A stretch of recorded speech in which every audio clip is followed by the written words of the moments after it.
Americans boycotted Nazi Germany in response to dehumanization, imprisonment, and genocide of Jewish people. In the 1980s, many of us in this very body boycotted South African goods in the fight against apartheid. Our right to free speech is being threatened with this resolution.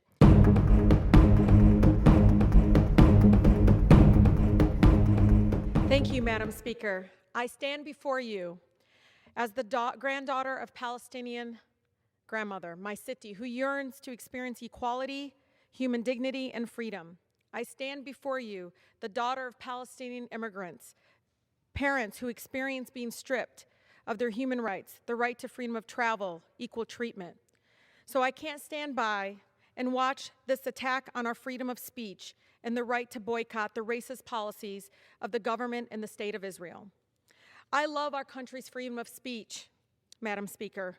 Dissent is how we nurture democracy and grow to be better and more humane and just. And this is why I oppose Resolution 243.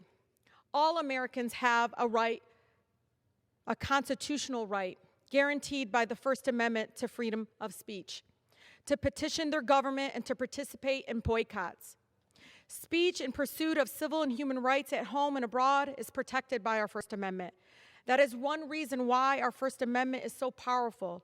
With a few exceptions, the government is simply not allowed to discriminate against speech based on its viewpoint or its speaker. The right to boycott is deeply rooted in the fabric of our country. What was the Boston Tea Party but a boycott? Where would we be now without the boycott led by civil rights activists in the 1950s and 60s, like the Montgomery bus boycott and the United Farm Workers grape boycott? Some of this country's most important advances in racial equality and equity and workers' rights has been achieved through collective action protected by our Constitution.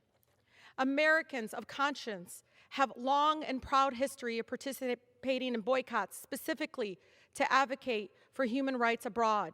Americans boycotted Nazi Germany in response to dehumanization, imprisonment, and genocide of Jewish people. In the 1980s, many of us in this very body boycotted South African goods in the fight against apartheid. Our right to free speech is being threatened with this resolution.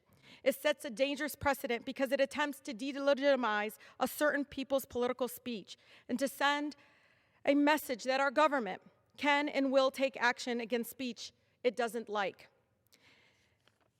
Madam Speaker, the Supreme Court has time and time again recognized that expressive conduct is protected by the Constitution.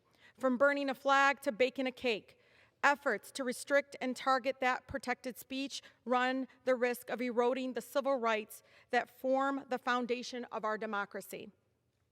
All Americans have the right to participate in boycotts, and I oppose all legislative efforts that target speech.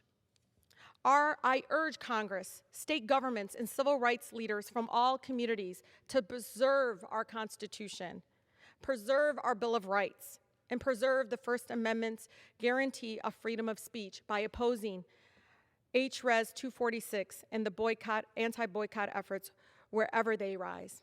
Thank you, Madam Speaker.